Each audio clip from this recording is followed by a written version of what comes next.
Okay guys, that time has come around again. It's just 5 sleeps to Birmingham NEC Classic Motor Show. We look forward to it every year. It's a fantastic 3-day show. I'll be there for the 3 days, so come and see me, say hello. And a lot of you have been asking about merchandise. Well, I know it's taken a while, but yeah, it's finally here. We've got nice polo shirts, we've got nice hoodies. The link to the website will come up here now, and there'll also be a link on the bio and the episode description. And what can I say? Look, anyway, I digress. We've got so much to do. I sent the wood off to be redone. That's coming back today. I've got to fit the suspension. There's an awful lot of work to do there. I've got to strip them seats and repaint them. And you know, what can I say? All I have to do, I have to crack on and get things done, because it's getting dark, the nights are drawing in, and before I know it, it'll be the first day of the NEC on Friday the 7th. So, as always, let's get stuck in. And if you are coming down to the NEC and you are interested in some merch, just come and see me. I'll be in Hall 1 on the Footman James stand. Well, are you coming in?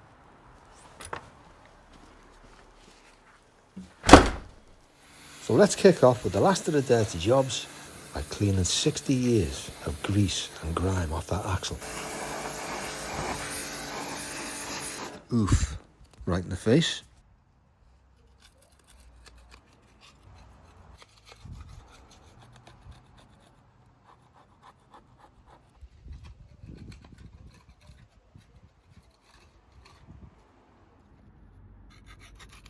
So this type of thing is one of the most unsavoury parts of classic car restoration, but it's one of them. If you do it by halves and you put the paint on, it just looks like crap. So there's only one way to do it. Do it properly, or you'll be sorry.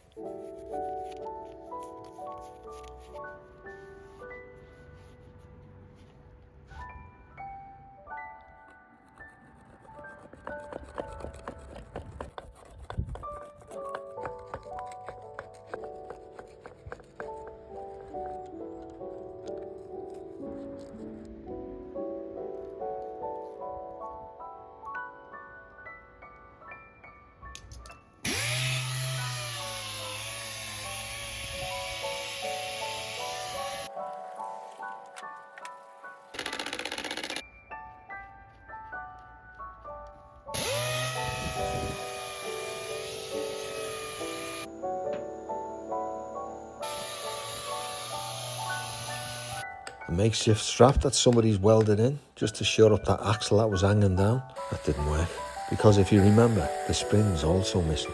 The car wouldn't even roll.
Okay, so I just want you to take a little look at this. Now this, as far as I can work out, it looks like it's a kind of shock absorber to absorb some of the vibration, you know, and improve the car's drive, you know, adding again to that magic carpet ride. It's only on the early ones, and I've noticed it's just been kind of omitted on the later ones. And I'm thinking, well, I'll replace it anyway and put it back, you know, as it should be. But this is absolutely goosed, and I've checked out with IntroCar and they're no longer available, to being made obsolete. So I think I've got no choice really, and just undo these 4 bolts and just remove it. They must have thought it was pretty useless, you know, back in the day, because I think it was like a year later or 2 years later they did away with it. And I've seen these before on Mercedes-Benz engines.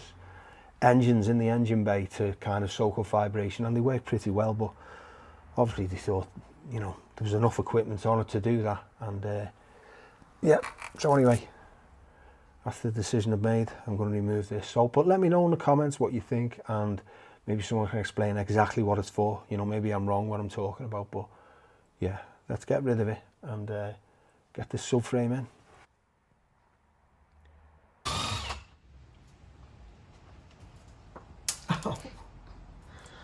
Oh, the joys.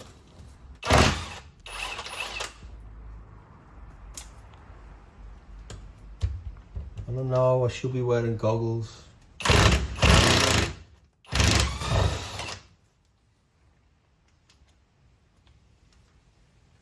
Well, the reason I don't wear goggles sometimes is you steam up and you can't see. There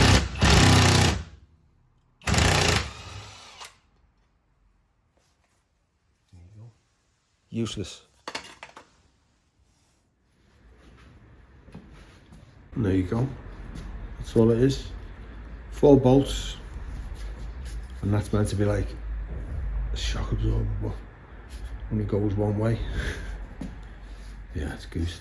So, load of rubbish or not. Let me know in the comments.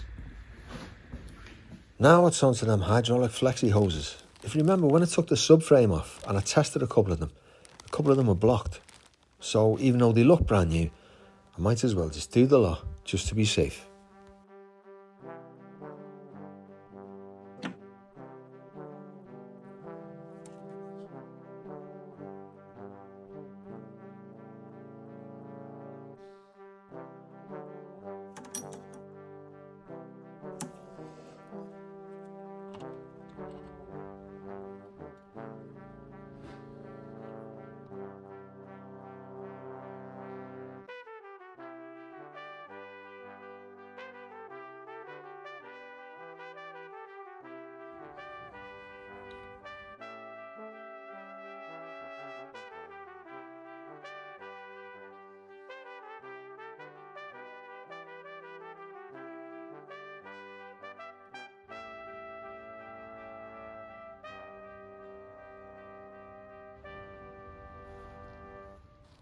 Okay, so I thought I'd just show you this. You know, I've done the repair here. This is where the wishbone strap bolts into the body. So all that's done. I've got a new bump stop on. Now, there's also a hole here. It was about the size of a golf ball. And it was just like, it's where the exhaust, it just smacked up somehow when it was in the collision. And it basically just smashed a hole in this. Now, apart from knocking this back into shape a little bit, I thought, how do we get to that hole? And it was a case of having to go inside, cut into like the main chassis, so I could get in there and knock it out from inside. And I just thought, I'll show you in a minute, I'll be compromising the whole framework and the solidity of the car, really. I didn't want to compromise that at all. So I just thought, I found this upstairs, and it's part of a Mercedes-Benz original floor pan. Absolutely solid, exactly the same gauge steel. And I thought, it's got the same rib here, so we used a piece of this, I cut it to size, and I carefully drilled and put heavy pop rivets in, because what's surprising about this car, a lot of it is put together with pop rivets, which is really surprising. But I didn't feel too bad about doing that, because as you can see, it's nice and uniform, it's nice and smooth. I'm going to seal it nicely, and I'll go over with the HB 950 so it all looks uniform.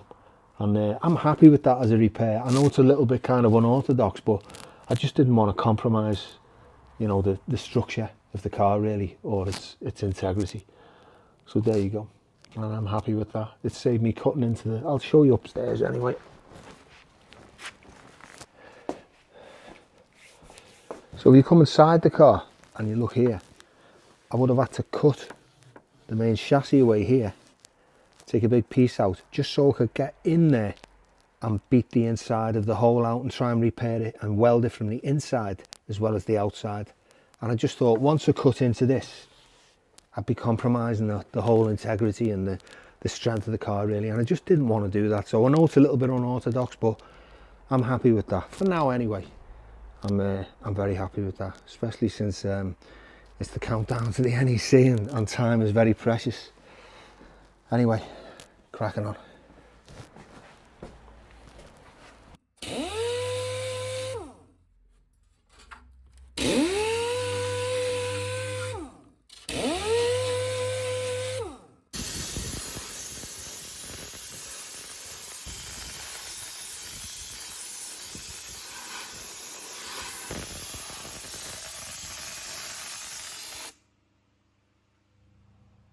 So it's finally time to get that subframe buttoned into place, which involves a little bit of, well, 3 jacks and a balancing act.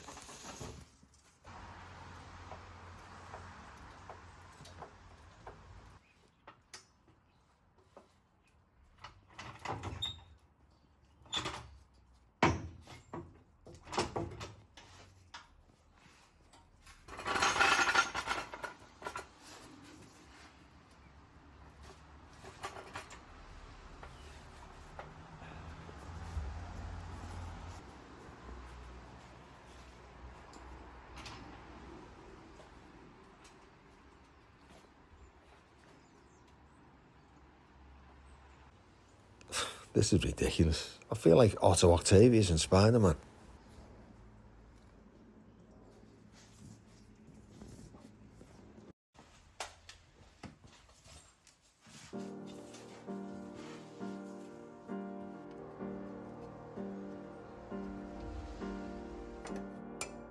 And here is where the concentration really must come in. I really can't stress it enough.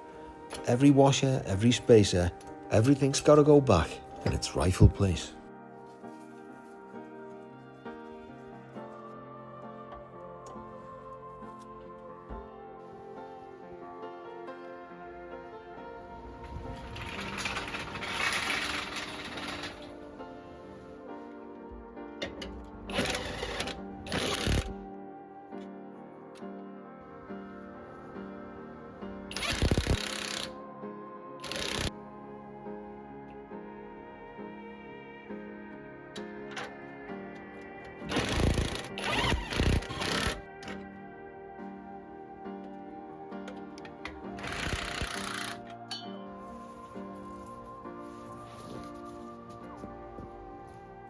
And after bolting into place them new straps, it's time for a new bump stop.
And another thing which was just a little bit challenging was, remember the Brillo pads in the subframe? Well, these can't be buttoned up properly until the subframe is actually on the car, because the top brackets for them happen to be part of the car. So if you look at this setup here, this contraption, shims and spacers, and trying to get up there with cables and pipes and everything else was just nigh impossible. I felt like I needed about 8 arms, but I got there in the end.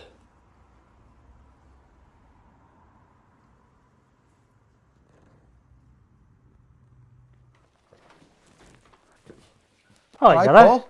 How you doing? All right, Sam. Comfort, put your carpet up. Whoa, look at this. Oh, that's fantastic. Good match, innit? That's like Napa leather, that, isn't it? Yeah. That is really similar to I what was on. reformed it as well because it had the big split down it Yeah. as well, didn't it? I think it was heat, because it was... How are you doing, anyway? Good. Because it was in a hot climate, wasn't it? In Los Angeles. Yeah. That's Just great. dries it, don't cracks it all off. Fantastic. There's only so much you can do, you know, bringing them back to life. Yeah, it's normally the dash I've found, because, you know, all the sun's coming through the windscreen. And also the top of the door cappings go lighter as well. All the time, yeah. I mean, just went to look at the wood, you know, just before he's doing it, and agree on the colour, you know, just keeping it the same basically. But he was pointing out that it was lighter on the top of the door and at the sides where the sun doesn't catch it. Oh, It yeah. stays in my hands. It was a lot darker, you know. Right, these are good, so carpets, you're happy with that? Yeah, I'm made up with that. Good. I've not spiked your holes. You can spike them yourself. No, I'll do that, yeah. Cut through, can't you? Yeah. Not a problem. Okay. Good, your carpet. Look at the state of that one though. I know, it's green, isn't it? So that's... So, I've had to do it so you know you give a... Yeah, spot on. That's the size then? Bang on, yeah. Okay. And that is near enough the colour that it should be. Yeah. I mean, this hasn't been cleaned yet. Yeah. But we've had a good clean of the other ones. Just try clean it, if not, Yeah. just bring it back to me and I'll make another one of them. Yeah, I mean, you know, ultimately, probably going to go for the full set, obviously, but for the moment, for the NEC, just so it looks presentable, you know, because just let me know. couldn't have that in there, you know what I mean? It's gone green, isn't it? But you never know, this might clean up and sort of blend in. You can only try, can't you? Yeah. I mean, that's unrepairable, but that one you might get away with. Yeah, and I know it was a bit short notice as well, but that's a big deal because once the wood comes back and all the dash goes back in, and, you know, that's going to look a treat. Good, yeah. Anyway, So you're up, Yeah. I know you're really busy all the time, Paul, so thanks very much. Not a problem, anytime. And I'll see you after the NEC. You will. Top man. PP will go up and see you. Yeah? I'm sure. Oh yeah, he's coming. I think he's coming on Saturday. Is that? Yeah. He goes regularly, doesn't he? Yeah. Right, so Forget this. have you got everything? Yeah. Just go down and see Steve. Okay. Really, top man. I'll come down. All right. Okay. So next to this interior, and after an awful lot of deliberation and a lot of messages from you guys, I've decided to keep not only the original leather, but take the car's interior back to the original colour that it left the factory with back in 1967, which is VM3543, just to be precise. And this is no mean feat, considering I'm going from navy blue to off-white. But first I'm going to treat this 57-year-old hard, dry leather a treatment of liquor oil, just so it becomes nice and soft by the time I come to paint it.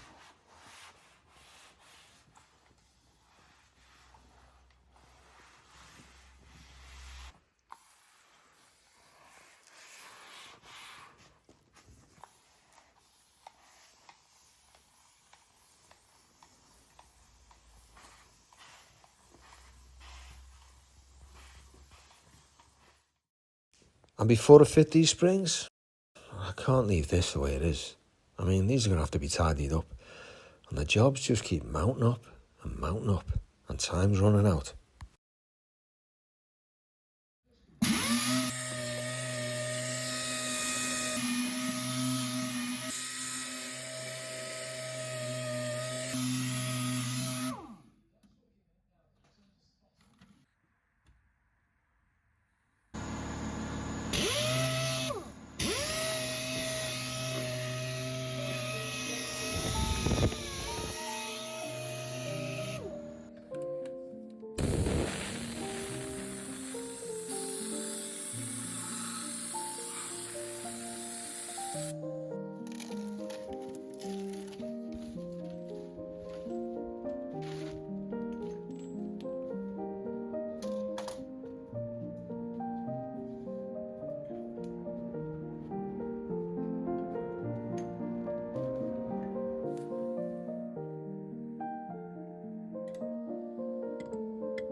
You know, working alone, sometimes you've just got to improvise. Whoops.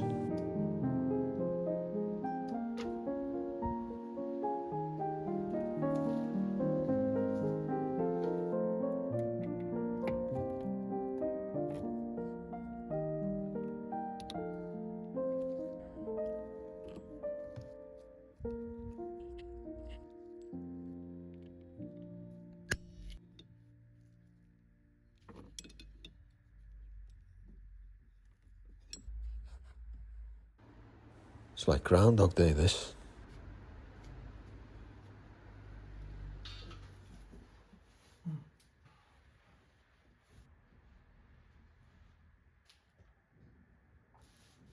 And whilst fitting one of the springs, I had a little bit of a setback. Remember the bunch of aluminium shims held together by these tiny aluminium straps? Well, they basically came apart as I was putting the spring up, and it was like pennies from heaven. I got rained on by about 300 shims. Anyway, fun and games.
And speaking of fun and games, ever tried painting an axle when every time you turn it over, it empties oil all over the paint job you're doing? Lovely.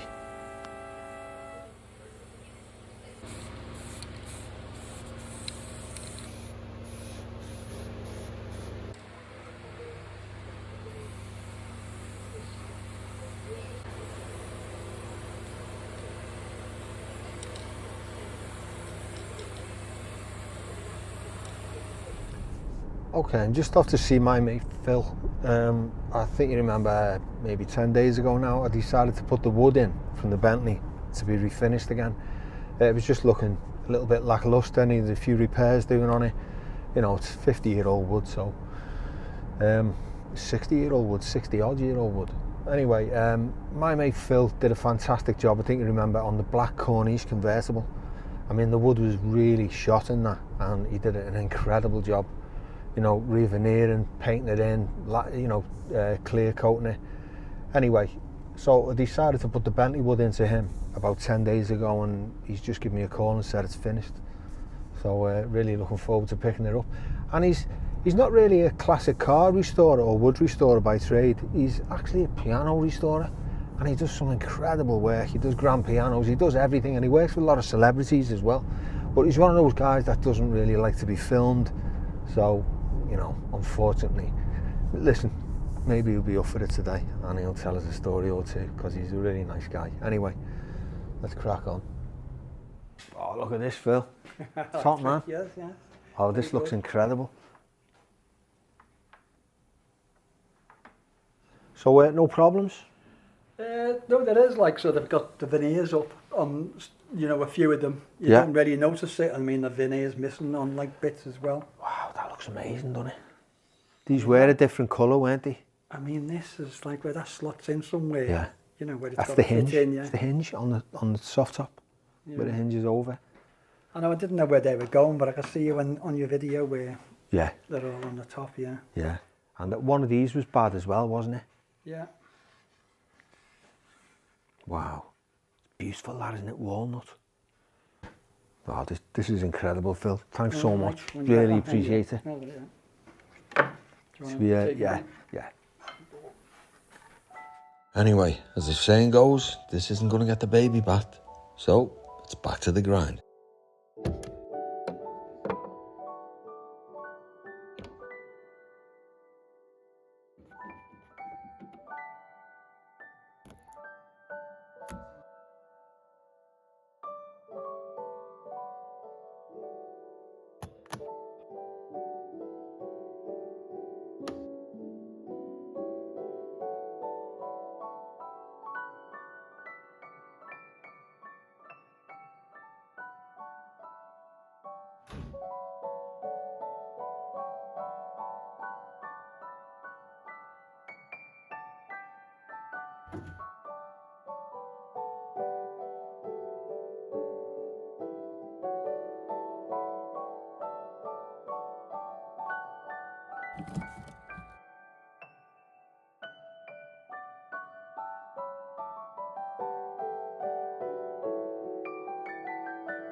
Now, as I've said before, with any restoration, it's these little things that make a difference, all in the detail.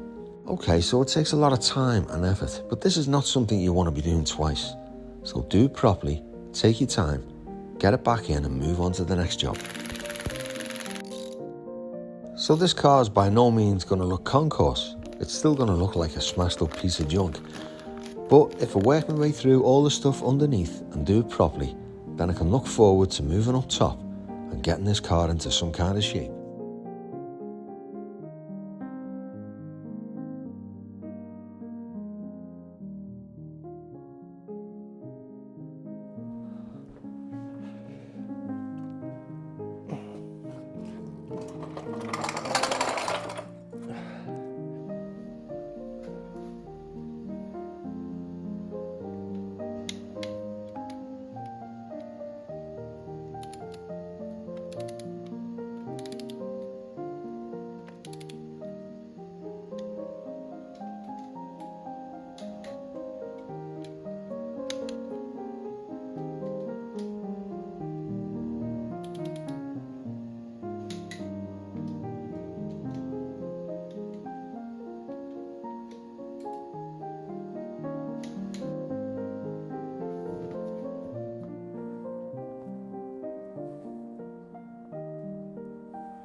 Okay, so here we are. I'm probably 2 days into fitting the suspension. I'm probably 2/3 the way through. I've still got all this to fit, all the brakes to fit, the axle carrier, calipers, short axles, you name it. So I'm basically 2/3 the way there. And just 3 days to go till the NEC, till the car's picked up. So it's actually 4 days, but the car's being picked up in 3 days time. So I've really got my work cut out. I've got all this wood to fit. That's going to take me a good day. I've got this interior completely out. I've got to clean it. I've got to scrub it. I've got to strip it, prep it, fill it, recolour it, you name it, and then refit it all to the car. I've got all the chrome bits and all the screws and bits and pieces all labelled up here, ready to go back in. Yeah, so I'm sure you can say I've got my work cut out, but still enjoying it. It's a little bit stressful, of course, but I suppose that's what the NEC is all about. You know, it's the lead up, it's the most exciting thing. It's like going to the football game, you know, when you're travelling abroad to see an away match. It's all about the journey. It's a little bit like that with the NEC. And once you get there for the 3 days, it's just, you can relax, you can meet people, you can chew the fat. and there's just so much to see there. It's a fantastic show, as I'm sure you'll agree. So yeah, this isn't going to get the baby back, as they say, so only one thing to do, just get stuck in and crack on. So keep your eyes peeled, because the next instalment of this race to the NEC will be out in just 2 days. Thank you for watching this episode of Classic Obsession. If you enjoyed it, don't forget to like and subscribe. And see you all next time.